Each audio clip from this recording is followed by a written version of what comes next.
ये आदमी कोई मामूली इंसान नहीं है। देखने में ये इलाके का बहुत बड़ा डॉन लगता है, लेकिन फिर भी ये 20,000 रुपए महीने की नौकरी करने एक कैश वैन वाली सिक्योरिटी कंपनी में पहुंच जाता है। वहां फिटनेस टेस्ट के टाइम पैट्रिक अपनी असली ताकत छुपाने के लिए जानबूझकर निशाना मिस कर देता है। वो ऐसा नाटक करता है जैसे उससे भारी वजन उठ ही नहीं रहा हो। यहाँ तक कि सबसे आसान ड्राइविंग टेस्ट में भी वो ऐसे गाड़ी चलाता है जैसे उसे कुछ आता ही ना हो। आखिर में वो बस 70 नंबर लाकर किसी तरह मुश्किल से टेस्ट पास कर लेता है। 70% जस्ट पास हुए। न कम न ज्यादा, पूरे 70 नंबर। मतलब अपना स्कोर कंट्रोल करने में पैट्रिक भाई एकदम उस्ताद है। इस तरह उसे सफलतापूर्वक सिक्योरिटी कंपनी में काम मिल जाता है। लेकिन भाई, ये काम इतना भी आसान नहीं है। यहाँ साल भर में 2000 से ज्यादा बार बैंक लूटे जाते हैं। मतलब हर हफ्ते लगभग 14 बार डकैती। सीधे शब्दों में कहें तो हर दिन किसी न किसी बैंक का सामना लुटेरों से होता है। और बिल्कुल ऐसा ही हुआ। जिस दिन पैट्रिक की पहली ड्यूटी थी, उसी दिन उनका पाला लुटेरों से पड़ गया। अचानक एक पिकअप ट्रक उनके सामने आकर रास्ता रोक लेता है। गुंडे कैश वैन के कैप्टन को गाड़ी से बाहर खींच लेते हैं और बिना कुछ बोले उसे मुक्का मारकर नीचे गिरा देते हैं और सारा कैश देने की धमकी देते हैं। बगल में बैठा ड्राइवर डर के मारे बुरी तरह कांप रहा था। उसकी कार से बाहर निकलने की हिम्मत ही नहीं हो रही थी। लेकिन पैट्रिक एकदम आराम से कहता है कि वो सब संभाल लेगा। फिर वो गुंडों के कहने पर वैन का पीछे का दरवाजा खोलता है और सारा कैश पीछे वाली गाड़ी में फेंक देता है। इसी बीच वो जानबूझकर नोटों का एक बैग जमीन पर गिरा देता है। लुटेरों के गैंग का लीडर तुरंत वॉकी टॉकी पर उसे गालियां बकने लगता है। अगर ज्यादा चालाक बने तो तुम्हारे पार्टनर को गोली मार दूंगा। फिर वो अपने आदमियों को जमीन पर गिरा हुआ बैग उठाने को कहता है। तुझे ड्रग्स दिखाई नहीं देता क्या हरामजादे? माफ करना दोस्त। वो अचानक फुर्ती से हमला करता है और उसे बहुत बुरी तरह मार डालता है। ये देखकर लुटेरे घबरा जाते हैं और भागने लगते हैं। पैट्रिक बड़े आराम से उनके पीछे पीछे जाता है और मौका देखकर सीधे गुंडे के घुटने पर गोली मार देता है। लेकिन भाई, किसे पता था कि ये लुटेरा भी डीठ निकलेगा। वो गिरता नहीं है, बल्कि अपने घायल पैर को घसीटते हुए भागता रहता है। पैट्रिक फिर सही मौका देखता है और एक गोली मारकर उसे जमीन पर सुला देता है। तू मुझे गोली नहीं मार सकता। उप्स, गलती हो गई। पीछे से आ रहे उसके साथियों ने ये सब देख लिया था। दोनों पैट्रिक की गजब की निशानेबाजी देखकर इतने हैरान थे कि उनके मुंह खुले के खुले रह गए। लेकिन पैट्रिक ने उनको कोई भाव नहीं दिया और बाहर जाकर एक एक करके लुटेरों के नकाब हटाने लगा। वो ऐसा इसलिए कर रहा था ताकि अपने बेटे को मारने वाले हत्यारे को ढूंढ सके। 5 महीने पहले पैट्रिक और उसका बेटा कार से सुपरमार्केट जा रहे थे। रास्ते में बेटे का मन सड़क किनारे मिलने वाला पैनकेक खाने का हुआ। पैट्रिक ने गाड़ी साइड में लगाई और बेटे के लिए पैनकेक लेने उतर गया। लेकिन जब वो अपना ऑर्डर बनने का वेट कर रहा था, दूसरी तरफ उसके बेटे के साथ बड़ा कांड हो गया। पैट्रिक ने देखा कि कुछ लोगों ने सड़क रिपेयर करने के बहाने एक कैश वैन को रोक लिया है। फिर एक जेसीबी से वैन के पिछले पहिए उठा दिए, कट्टर मशीन से दरवाजे काट दिए और अंदर एक स्टन ग्रेनेड फेंक दिया। इसके बाद लुटेरों ने बंदूक के दम पर सबको कार से नीचे उतारा और सारा कैश ट्रांसफर कर लिया। लेकिन जब लूट लगभग खत्म होने वाली थी, लुटेरों ने देखा कि पैट्रिक का बेटा ये सब अपनी आंखों से देख रहा है। उन्होंने तुरंत उस पर बंदूक तान दी और जल्दी से कार से नीचे उतरने को कहा। बेचारा बच्चा इतना डर गया कि उसने जल्दी से अपने पापा को फोन लगाया, लेकिन पापा का फोन बिजी था। लुटेरे को बंदूक ताने देखकर उसने कोई चालाकी नहीं की और चुपचाप कार से उतरकर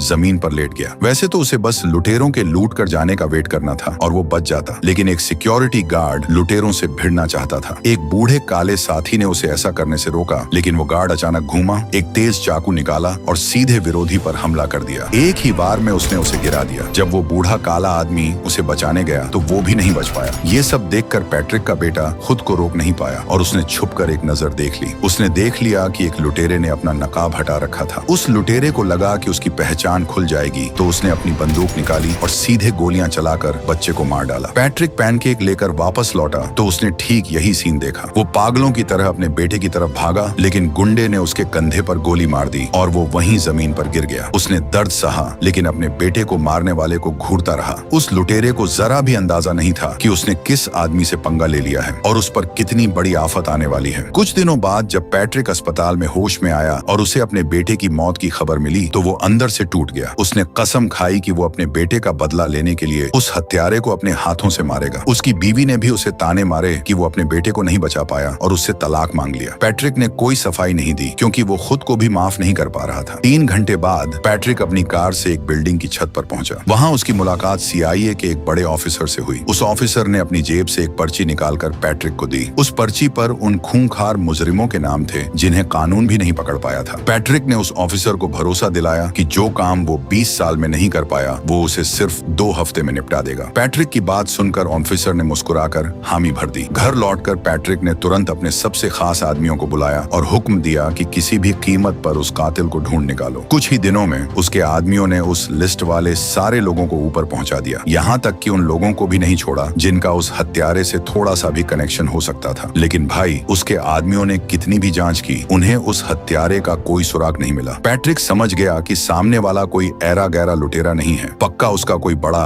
बैकग्राउंड है। हफ्तों तक लगातार लोगों को मारने और पूछताछ करने की वजह से उसका आदमी लाओबाई इतना थक गया था कि उसकी दाढ़ी सफेद हो गई। ऐसे ही बिना मतलब हाथ पैर मारने से बचने के लिए एक औरत ने पैट्रिक को अपना प्लान बदलने को कहा। सोचने वाली बात थी कि वो लोग कैश वैन लूटकर बिना कोई सुराग छोड़े गायब कैसे हो गए। पक्का कंपनी के अंदर उनका कोई अपना आदमी मिला हुआ था। इसीलिए पैट्रिक ने अपनी पहचान बदली और एक सिक्योरिटी गार्ड की नौकरी करने कैश कंपनी में आ गया। और टेस्ट में उसने अपना स्कोर इसलिए कम रखा था ताकि किसी को उस पर शक न हो। नौकरी मिलने के बाद जब किसी का ध्यान नहीं था, उसने चुपके से अपने मोबाइल से अपने साथ काम करने वालों के आईडी कार्ड की फोटो खींच ली। एक रात पैट्रिक सीधे अपनी साथ काम करने वाली डाना के घर पहुंच गया, क्योंकि जांच में उसे पता चला था कि डाना के अकाउंट में कहीं से मोटा पैसा आया है। उसे पूरा शक था कि ये पैसा अंदर की खबर देने के बदले मिला है, इसलिए उसने डाना से सच उगलवाने का फैसला किया। पहले तो डाना को लगा कि पैट्रिक ऐसे ही मिलने आया है, लेकिन उसने सपने में भी नहीं सोचा था कि पैट्रिक सीधे बंदूक निकाल लेगा।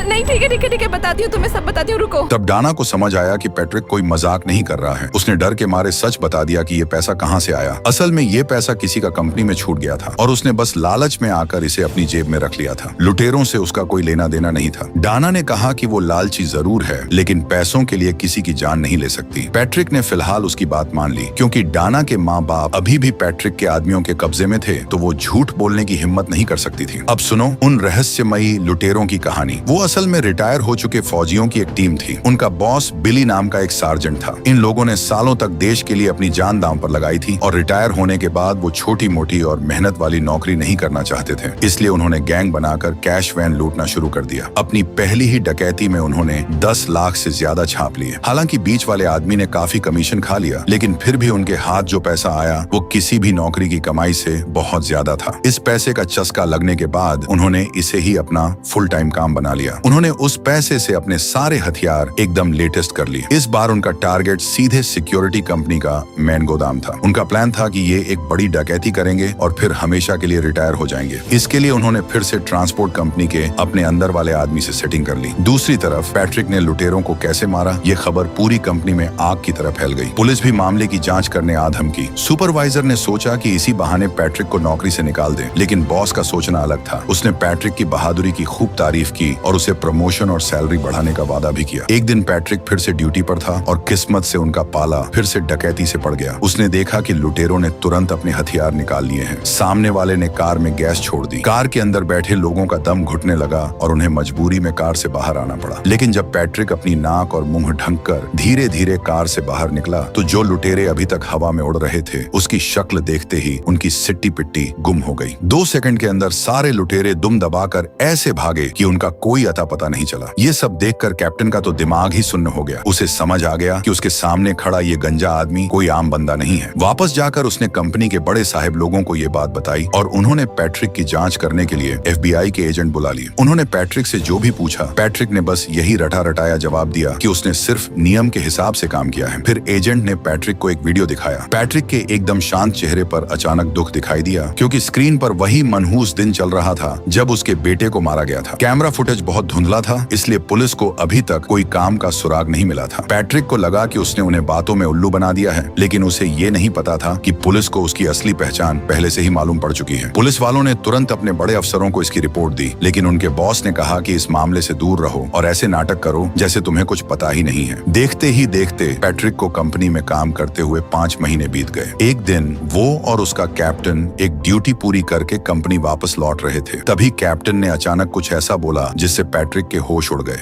मेरे दोस्त, मैंने कैश ट्रक लूटने में उनकी मदद की है। जो गार्ड्स मारे गए वो जरूरी था।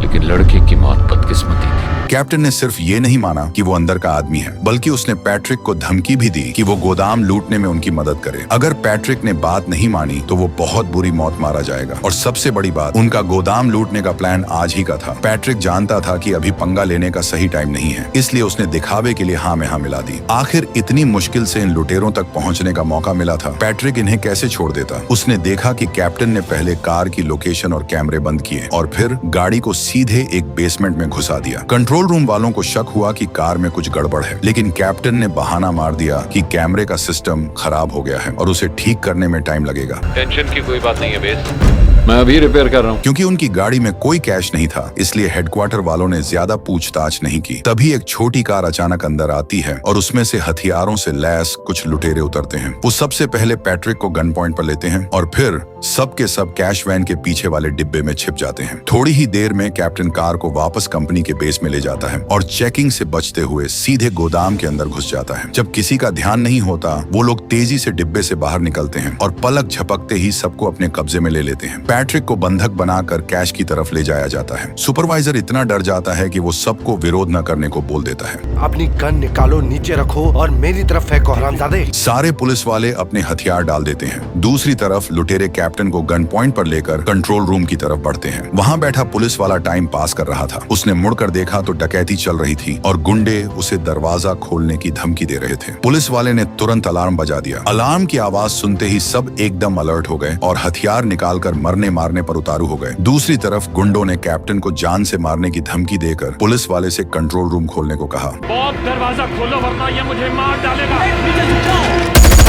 उन्होंने काफी देर तक गोलियां चलाईं, लेकिन लुटेरों का बाल भी बांका नहीं हुआ, क्योंकि उन्होंने पहले से ही मोटी बुलेट प्रूफ जैकेट पहन रखी थी। एक आदमी ने दरवाजा खोला और अचानक बड़ा धमाका हुआ। अपने खतरनाक हथियारों के दम पर लुटेरों ने कुछ ही मिनटों में सारे पुलिस वालों को मार डाला। अब पूरा गोदाम उनके कब्जे में था। उन्होंने सीधे जाकर मेन गेट का बटन दबाया और बाहर खड़े अपने सार्जेंट को भी अंदर बुला लिया। फिर वो अपने प्लान के हिसाब से नोटों के बंडल बांधने लगे। नोटों की गड्डियों को बैग में ठूंसा जा रहा था और बाहर खड़े लोग उन्हें कार में लाद रहे थे। लेकिन जब उन्हें लगा कि सब एकदम मक्खन की तरह चल रहा है, तभी अचानक एक गार्ड ने उन पर हमला कर दिया। उसकी चलाई 2 गोलियों ने सफलतापूर्वक लुटेरों का ध्यान भटका दिया और यही मौका था जिसका पैट्रिक बेसब्री से इंतजार कर रहा था। पैट्रिक बिजली की तेजी से घूमा, एक लुटेरे को गिराकर लात मारी और उसकी गर्दन तब तक दबाए रखी जब तक वो शांत नहीं हो गया। इसके बाद पैट्रिक ने एक एक करके उनके नकाब हटाकर चेक करना शुरू किया। जब उसने देखा कि ये वो आदमी नहीं है जिसे वो ढूंढ रहा है, तो वो जल्दी से अपने साथियों की रस्सियां खोलने गया और उन्हें कहीं छुपने को कहा। दूर खड़े हथियारों से